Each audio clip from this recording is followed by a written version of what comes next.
everybody. We have Bill Peyton here. He's the gentleman we bought the buggy from and built the full-size RC10 1-to-1.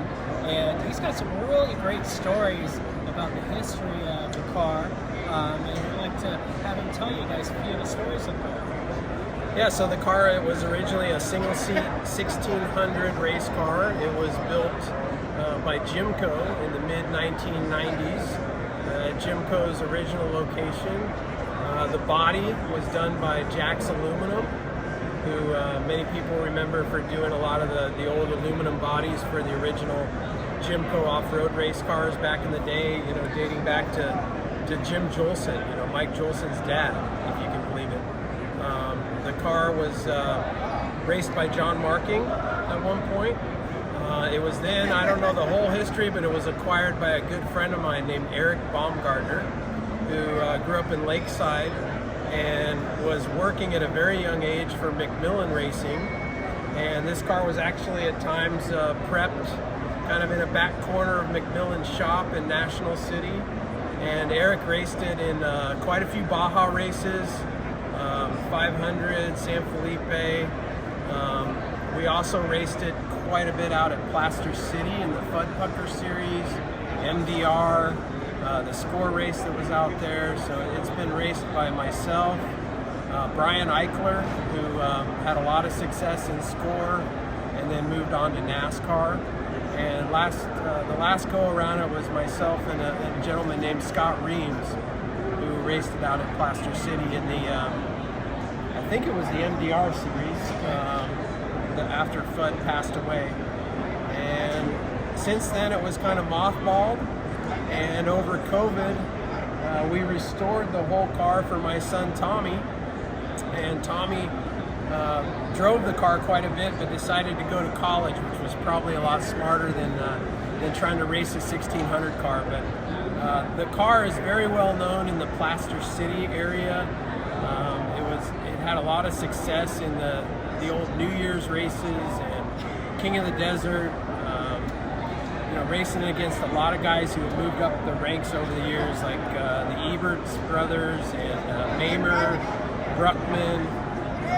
You know, all the guys that we go way back with when it comes to 1600 racing, the Hendricksons. So I'm glad to see that it's got kind of a second life. You know, I can't forget that our good friend Eric was actually tragically killed in an auto accident in, I believe, 2002, shortly after Y2K, when he was a student at the University of Arizona. So that really, you know, a lot of people really miss Eric even to this day. And this car was always known and forever will be known as Eric's car. So, you know, the chassis, I'm glad to see that it's been resurrected, and, you know, a lot of people will be talking about it. You know, that really leaves a good legacy when it comes to Eric. He was a very talented, kind of ahead of his time, you know, fabricator. He worked on Macmillan's Class 1 cars back when he was in his late teens, early 20s. You know, the frame is still powder coated, the original Macmillan blue, and a lot of the Macmillan Class 1 cars carried that color for years. So yeah, I'm excited to be here. I want to thank Jeff and Matt and Nick and everybody at Team Associated for having me out.